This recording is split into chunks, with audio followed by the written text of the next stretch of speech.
da vel. A leveu, servijo buten, guirio a labo, pep prave distruge tam a tam gar gabitaluren, vid a bego economikel. Avel ma vise ket trewa, man hu e guirio bugel den a mam duer a vod gwasket pontus. Me piu, zo kren war vi lag de bauers en distruge. Wechal wa be digine de nostel, an wa be roed aon da re haludus. A e poen zelm tam war gil, vi klas kompren penos om nem gave dam.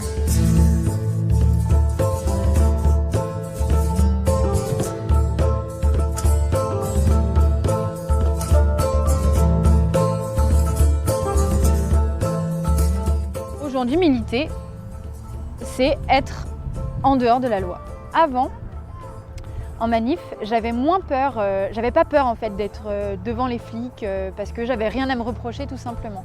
Et c'est à partir de ce moment-là où je me suis dit, mais en fait, ils en ont rien à faire. Ils en ont rien à foutre. C'est pas ça qui compte en fait. Ce qui compte, c'est le fait que tu sois là et que quoi qu'il en soit, nous, on a des ordres, c'est réprimer.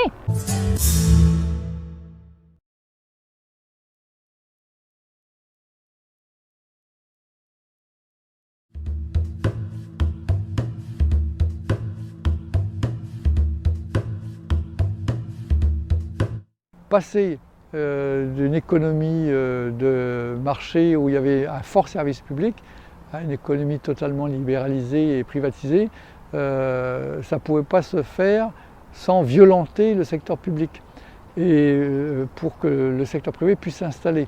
Parce que ce qui s'est passé notamment aux télécoms, c'est le plus éclairant. Des opérateurs privés comme Bouygues, SFR et puis Free ensuite, finalement avaient énormément de mal de s'implanter parce que les usagers des téléphones, ils étaient assez satisfaits finalement de la qualité de service du service public. Donc ce qui s'est passé, c'est sur injonction des organismes de régulation, il fallait laisser de la place aux opérateurs privés. Au niveau de la qualité de service, voilà, on avait l'habitude de faire les choses d'une certaine façon, des recommandés, ça se triait avec des recommandés, du petit courrier avec du petit courrier, du grand, enfin c'était du travail de qualité. En l'espace de 2 ans, ils ont tout cassé, on faisait vraiment du travail, c'était du n'importe quoi, enfin, c'était du travail sale, on nous forçait à faire quelque chose qu'on n'avait pas l'habitude de faire, manque d'effectifs, et puis voilà, la façon dont ça tournait, il y avait de plus en plus de jeunes en remplacement donc, qui ne connaissaient pas le travail. Donc, le fait qu'il y en ait beaucoup, évidemment, c'est pas contre eux, hein, ils étaient mis là, les pauvres. Mais voilà, on nous a forcé à faire un travail de mauvaise qualité et ça, les gens, ils l'ont très mal vécu. Même moi qui n'étais pas pourtant une postière de longue date, j'ai pas aimé la façon dont on nous a fait travailler. Concrètement, ça se traduisait, par exemple, il y a une agence commerciale France Télécom en face de la gare de Saint-Brieuc, elle existe toujours d'ailleurs. Il y a 5 agents compétents, accueillants, qui reçoivent le public. Et on a en stock tous les produits de France Télécom, les portables, les téléphones, enfin tout le matériel que les usagers du téléphone peuvent avoir besoin. Ce que je vais faire très rapidement, c'est qu'au lieu de mettre 5 guichetiers qui accueillent le public, on va en laisser que 2. Quand les usagers vont arriver, au lieu d'être accueillis rapidement, ils feront une queue assez longue. Et quand ils voudront un produit, on s'arrangera pour qu'il n'y ait pas aucun stock. Comme ça, ils seront très mécontents parce qu'ils auront fait la queue, ils voudront acheter un produit qu'ils ne pourront pas obtenir et donc ils auront envie d'aller voir ailleurs. Voilà. Et après, pour ce qui est des réparations en termes de dérangement, ils ont réduit le nombre de salariés dans les services de maintenance des installations téléphoniques. Au lieu que ce soit réparé en 12 heures maximum, c'était réparé en 48 heures, voire 72 heures, voire plus. C'est du sabotage, ouais, carrément, on peut dire le mot sabotage, c'est le mot exact. Dès 2008, on commençait à beaucoup entendre parler de la fermeture du centre de tri qui arrivait. Et on n'avait pas... voilà, c'était peut-être en 2009, c'était peut-être en 2010. En fait, pendant 4 ans, on nous a épuisés, je pense. Je pense que c'était le but, hein, d'ailleurs.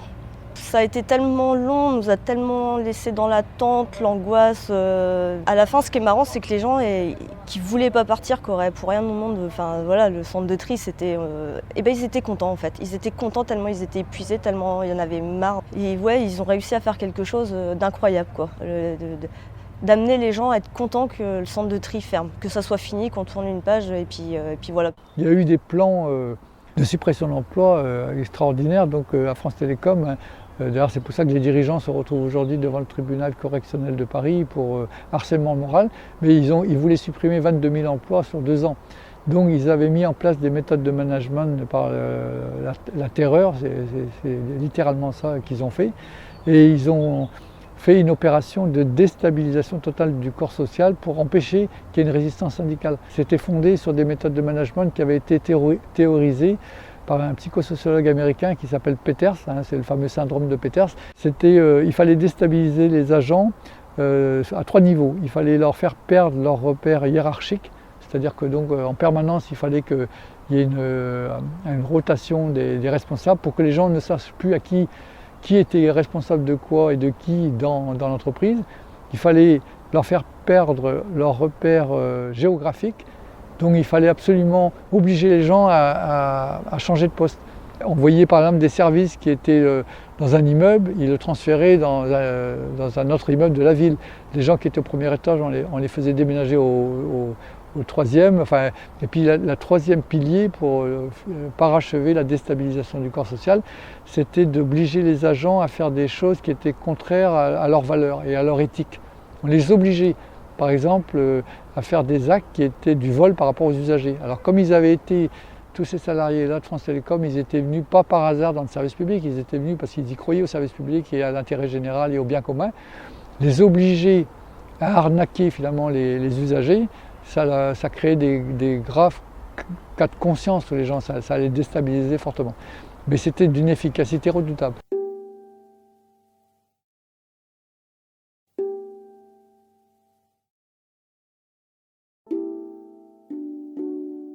Dans la tête des dirigeants de la Poste, le service public, ça n'existe plus. S'il y a encore des naïfs qui croient que ça existe, bon, on ne peut pas les empêcher de rêver, mais ça n'existe plus du tout. Et eux, ce qu'ils cherchent, c'est à faire des coups boursiers en achetant des entreprises privées et en essayant de dégager le maximum de profits. Voilà. France Télécom, avant d'être privatisée, dégageait des milliards de bénéfices qui étaient reversés au budget général de l'État. Le jour où France Télécom a été privatisée, ces sommes considérables ont été versées aux actionnaire. Toute cette masse d'argent considérable là, qui aurait pu servir pour augmenter les salaires des agents des télécoms, pour créer des emplois, pour améliorer les services, pour faire diminuer le prix des services, faire la gratuité par exemple du téléphone, l'abonnement gratuit par exemple, et puis ça a été abandonné et il y a des fortunes qui se sont constituées. Ce n'est pas un hasard si ce sont les dirigeants des sociétés privées du téléphone, comme SFR, Bouygues, Free, voilà.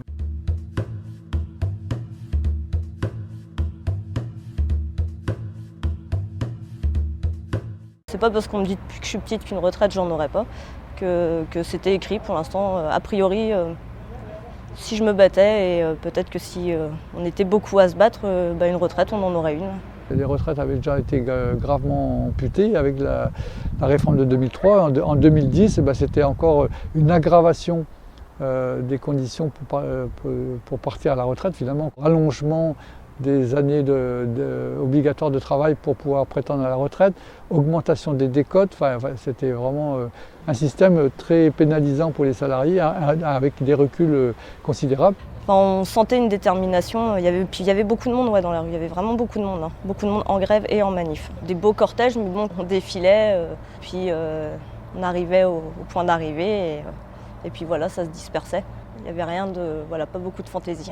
À Solidaire, je pense qu'on avait envie de plus, on n'avait pas envie de se limiter. Un cortège qui commence là, qui suit un parcours qui est annoncé, nous on est derrière, toujours. On avait l'impression qu'il fallait un petit peu sortir des obligations. Et j'avais envie de plus, je pensais pas qu'on allait perdre. Le syndicalisme était déjà bien plus affaibli. On n'était plus en 95, on n'était plus en 68, on était dans une phase de grande faiblesse finalement du syndicalisme. Le drame, c'était plutôt que la CGT a cru qu'on pouvait organiser une lutte efficace avec la CFDT, ce qui était une illusion totale. L'histoire l'a démontré. Et là encore, on a payé la stratégie du syndicalisme rassemblé parce que la CFDT a une nouvelle fois trahi encore, comme elle l'avait fait en 2003, ça a été encore la même situation. Quand on commence dans le syndicalisme et les mobilisations, il y a plein de choses qu'on ne sait pas et qu'on apprend sur le tas. J'ai beaucoup appris de la CFDT du coup quand même. Pour moi la CFDT c'était un syndicat, il y avait plein d'autres syndicats. Bon, la CFDT est quand même un syndicat qui a une histoire particulière et voilà, c'est façon de maintenant plus participer d'ailleurs et à l'époque de toujours te lâcher à la fin alors que c'est un syndicat qui est quand même très puissant. Donc qui aurait des possibilités s'il voulait de mobiliser et de se faire entendre. Et c'est pas son but au final, mais ça je le savais pas. En plus il y avait des grèves, ça n'a pas été des grèves reconductibles, c'était des grèves, en gros saute-mouton, des dates qui étaient annoncées dans le temps et donc avec des très fortes mobilisations les jours de grève, mais qui ne mettaient pas en difficulté finalement le gouvernement et puis qui ne bloquaient pas l'économie. Même s'il y avait des grèves, qui étaient des manifestations massives, il n'y avait pas suffisamment de blocage de l'économie. En gros, l'économie a continué à tourner, le pays n'a pas été paralysé. Il y a eu des raffineries bloquées, mais elles ont été débloquées par la force et il n'y a pas eu d'extension de la grève, il n'y a pas eu une grève générale qui aurait pu faire céder le gouvernement. Je me souviens particulièrement un jour où le cortège de Solidaires en avait marre de suivre un petit peu les directives des autres syndicats et on s'était permis de rentrer dans la gare et de bloquer un train sur la voie ferrée. On avait des policiers qui venaient, qui bousculaient à peine, quoi, parce que voilà, il fallait qu'ils fassent leur travail. Mais non, c'était vraiment histoire de dire qu'ils étaient là, quoi. Mais non, ils n'avaient pas une importance. Ils accompagnaient et voilà, quand il y avait un peu de dérive, évidemment, ils faisaient leur travail. Hein, ils disaient non, vous restez pas sur la voie, c'est dangereux. Bon, à la limite, on peut comprendre, mais non, il n'y avait rien de. Ils faisaient pas peur du tout. Hein. Non. Et ça se passait bien d'ailleurs.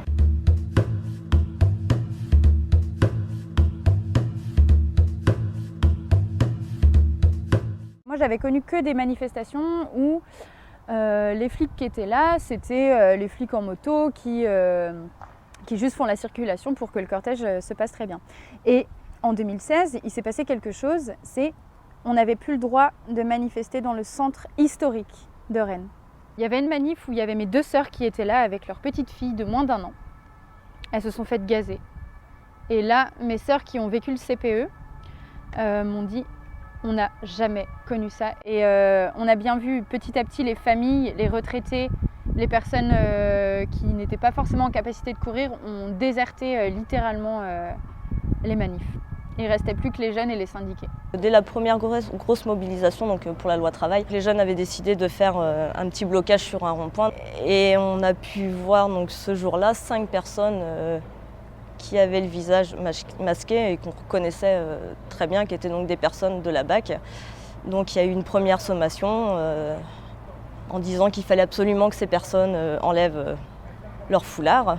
Donc chose qu'elles n'ont pas faite, ce qui a pu permettre à la police de gazer tous les jeunes qui étaient présents. Et voilà, alors que je pense qu'ils savaient très bien qui était masqué. Donc dès le départ, ils ont voulu stopper tout au niveau des jeunes. Hein. Ils se sont dit, je pense que c'est ça, on n'aime pas trop quand il y a des jeunes en fait.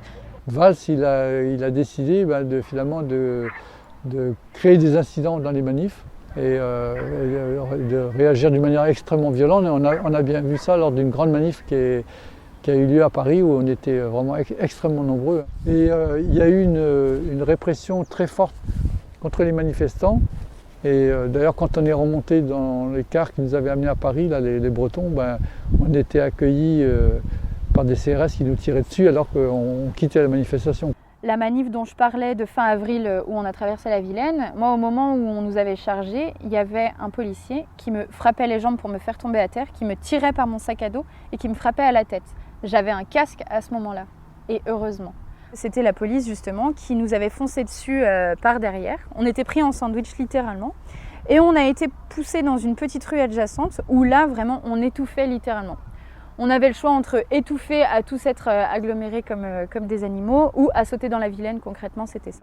Et à ce moment-là, on entend une détonation. Moi c'était la première fois que j'entendais ça et en fait il s'est avéré que c'était un flashball tiré par les policiers sur nous qui étions en face, qui ne représentions absolument aucun danger pour eux à ce moment-là. Ce flashball est atterri dans l'œil d'un des étudiants. Et là, je pense qu'on a tous et toutes compris que la police, en fait, elle n'était pas là. Elle n'était plus là pour faire régner l'ordre et pour éviter tout débordement. Parce que là, c'était purement et simplement de la violence gratuite. Ça fait plus de 40 ans que je milite. La longue séquence qu'on vit depuis maintenant la première loi travail, et donc sous Hollande aussi, pour moi c'est quand même pas rien, c'est un niveau de répression qui va en augmentant, c'est clair, mais depuis 3 ans, pour moi, est inédit. Dreabla veju et d'autres calz meilleurs à LBD, déjà. En doare d'implij à Fulster en archérian et à impliget ou de nebedre, zo brem populaire. Veju, c'était penkenta ou à mu clasquette et à mieux à Fulster et quartier ou public, et l'air avec Goulet, à Mediaou, n'era que trous, ou à Nare, à Goudézé ou à Supérienne, à Meldroit, d'hier, à Roi Charma, ou de manifester des goûts, un temps craintré, et à Goulet, Grenadenu, à GLBD. Pas dans les zones labour, d'asquare, Roison, Naonet, Paris, Brem et Digouet d'AVA en doiré normal, d'Aubert labour à police, pas dans manif quoi. Pas Digouet d'Argé tout Mélène, un trauma, c'est quoi Bebzun. À Bebzun, et les Rio, et Berne Lerio d'Israël. Je ne pensais pas que ça puisse arriver, déjà à Saint-Brieuc, et puis on ne voyait plus rien, c'était un brouillard de lacrymo, ça projetait dans tous les sens. Les voitures voulaient sortir du parking en marche arrière ou quoi, les gens ne comprenaient pas ce qui se passait. Ils ont eu de la chance, ils ont eu de la chance, il y aurait vraiment pu y avoir des blessés, des enfants dans des poussettes. Donc je me souviens m'être retrouvée sur le parking du Leroy Merlin avec, je dirais, une trentaine de gilets jaunes. Et alors là, il y avait vraiment des CRS, de la BAC partout. Ils arrivaient de toutes les routes. Donc il n'y avait qu'une seule solution, c'est de les fuir, puisque de toute façon, évidemment, là, ils cherchaient à ramasser des gens très clairement. Et je me suis retrouvée à un moment, on était 2 en fait, à devoir courir très vite. Ils étaient 8 à me courir après, alors que... Enfin voilà, la seule chose que je voulais à la limite, c'est rejoindre mon véhicule. On s'enfuyait, ils avaient juste à nous laisser nous enfuir. Et là, ce qui s'est passé, je m'y attendais vraiment pas. Ils nous ont tiré dessus, et alors là, j'aurais pas pensé me faire tirer dessus un jour. Je suis pas quelqu'un qui cache, je suis pas quelqu'un qui suis violente. Après, je suis rentrée ce jour-là choquée. Et ça aurait pu... me faire peur, même si j'ai eu peur, mais ça aurait pu me faire peur au point de ne plus vouloir y retourner. Or, ça m'a mis une haine que j'avais jamais eue. Vraiment une haine. Là, on se rend compte vraiment dans quel monde on vit. Ils sont prêts à tout, ils sont prêts à nous blesser, ils ont des armes qui pourraient nous blesser. Ils sont le gouvernement, Macron et son gouvernement, ils sont prêts à tout pour nous faire taire. La répression judiciaire, c'est-à-dire les milliers de personnes qui sont passées au tribunal et certains avec des condamnations très lourdes. Et ça aussi, ça s'est accéléré autour du mouvement des Gilets jaunes ces derniers mois. Mais ça a commencé en 2015 avec la loi sur l'état d'urgence et au moment de la COP, puisque quand même c'était la première fois où des militants et militantes, enfin surtout des militants, étaient arrêtés de façon préventive, entre guillemets, avant même qu'ils aient fait quoi que ce soit. Pour moi, c'était la première fois, j'avais jamais connu ça. En Saint-Nicajou, nous slaquait à gauche, voir André Memstra. Voir Fuster en archérienne.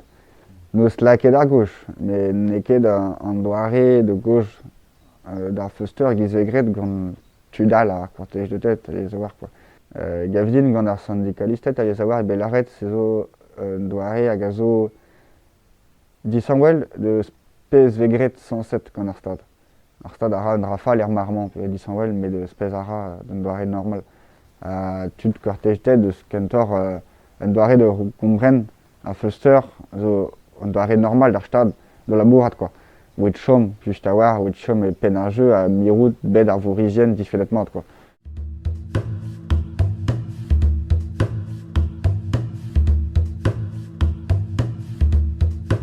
Ce qu'on a remarqué, et ça je pense que c'est particulier aussi depuis 2016, c'est peu importe le nombre, peu importe les revendications qui sont portées, peu importe les discussions qui sont menées avec le gouvernement, on n'est pas entendu et il déambulait pendant 1 heure dans un parcours prédéfini, encadré par les flics.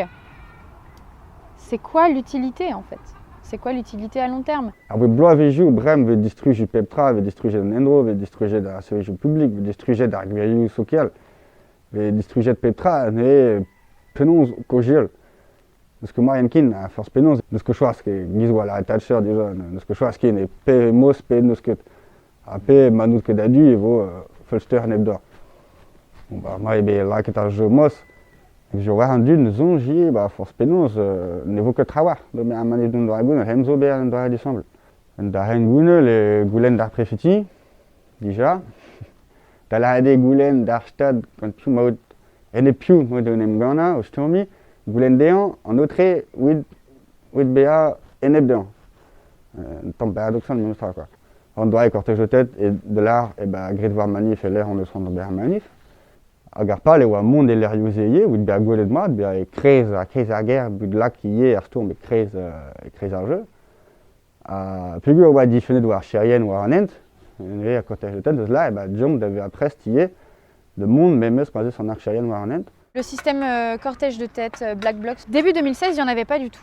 Il n'y avait aucune personne cagoulée parce que justement on venait en manif, on venait en manif quoi, c'est tout. Et à partir du moment où la violence policière s'est mise en place, il y a eu des stratégies de on va se camoufler, prendre la tête de la manifestation. Et du coup, vu qu'on avait pris la tête de la manif, les syndicats, ils mettaient 100 mètres de vide entre nous. Progressivement, et c'est toujours visible aujourd'hui, aujourd'hui il y a deux manifs. Quand il y a une manif d'organisée, il y en a deux différentes. D'un point de vue politique, c'est fort en fait, parce que ça veut dire qu'il y a scission au sein même des militants. Et ça c'est grave en fait. Et ça c'est grave. Et moi c'est à partir du moment où j'ai vu que les syndicats n'acceptaient pas une autre forme de militantisme que le leur, que je me suis dit non, les syndicats moi ça me plaît pas. Parce qu'ils nous laissent en chair à canon y aller quoi. Trop droit syndicat chose be chanchet ton trao a goudé et Hervé l'autre neus clasquette du stuker comprennent pétard bois change figurez zo be chachamant la quête gant tudion a brem a rayon ninke kemen la met gant ar syndicat jou dra labour pas besoin jamais un giz wak vechal figur bezo calz mur à précarité juste à voir da la rede un dud brem a ninket kin o chom en de labour pas de pelle hag peus amzer ne with ober liammo gant ar syndicat chou klas kenem a oza agal kalz kompliket ar e brem a ma veke golet kin gant ar rayon labour a syndicat chou pler vo golet kentor bastrejou a gavzin lo neus komprenan dra e buntre a neus klasket mirout a liam beaupret gant ar cortège de tête quoi. À la fois l'outil syndical, alors je parle au moins pour les Gilets jaunes, c'est peut-être plus compliqué, mais il n'y a pas de rejet de l'organisation syndicale. On ne dit pas les syndicats, ils n'ont pas à être là, ils n'ont pas à mobiliser, mais en même temps, d'aller au-delà de ce que produisent les syndicats comme forme de mobilisation. Moi, je pense que c'est ça. Et après, je pense que côté solidaire, au moins ce que j'en ai perçu, puisque n'étant plus en responsabilité à Solidaire, mais c'est que je pense que Solidaire a eu l'intelligence de ne pas opposer les choses. De ne pas dire il y a les bons manifestants d'un côté et les mauvais manifestants de l'autre. D'autant plus que dans le cortège de tête, on sait très bien qu'il y avait plein de militants et militantes syndicalistes, de Solidaire, de la CGT, voire de FO, etc. Quand on a 20 ans, quand on est jeune, quand on voit la situation dans laquelle le monde se trouve et dans laquelle le pays est, c'est bien normal que la jeunesse se révolte et ait envie de répondre à la violence. Mais après, quand on prend un peu de recul, on s'aperçoit que finalement, face à l'instrumentalisation de la violence par le pouvoir, c'est apporter de l'eau au moulin. On a vu qu'à un moment donné, c'était le pouvoir qui a utilisé la violence, qui était bien, à la limite, qui était bien content de pouvoir répondre à une violence des Black Blocs. Les Black Blocs ils venaient dans les manifestations, ça a toujours existé, mais là, à un moment donné, on a bien senti que ça, quelque part, ça arrangeait le pouvoir qu'il y ait des violences qui partent des Black Blocs pour que le pouvoir en réaction réagisse encore plus violemment que les Black Blocs. Et donc on est arrivé à un point c'est ce qui s'est traduit par le nombre de blessés considérables, de gens éborgnés, voilà. Pez meus goulenn med reblo a vejout tremenet ar manifestadegu ne ket kemen an dra e kentor pa ebe dibabet gant an dud. Mont peller des al limit, memes ma neus ket Fulster. Mont peller des al limit, da la rede stank an chou gize begredie gant jitou melen, mont war ar centro, mont ober ar manif e le redifenet, memes ma ne ket impijet ar Fulster, e vo Fulster an ar chaion. E pez evel an me e kentor, an ent a zo kentor don tuen me peus rom. A goudeze peus en di bab d'or. P, mais à Prest, chomer manif, même gant a Fuster Chent, à la rade kemer ur masque ou da lacrymo, kemer lunedou ski ou difen eus a LBD hag a flashball, la kagoulenou ou pas be a filmet gant ar chérien a godou d'an ar chérien au distruge de nord d'ar mintin ben a goude. P, il limite. Ma chomez de beraston baz ar limite laket gant ar stad, et be force penons, an ol a war matre gant piou war maout e fin ar jeu. A force pe sort stom. Il ne faut pas exclure la violence, mais il ne faut pas croire que c'est possible sans le soutien des masses. Ce n'est pas des groupes très minoritaires qui pourront renverser un gouvernement, comme je le rappelle, qui détient les forces de l'ordre, la police et l'armée. C'est vraiment illusoire. Moi, je me rappelle dans les années 75, 76, 77 à Paris, il y a eu ce débat-là dans les mouvements d'extrême gauche, notamment avec tout ce qui était les actions directes et des militants qui ont basculé dans la lutte armée. Et bon, on a bien vu que ça menait nulle part dès lors que ces groupes se coupaient totalement des populations.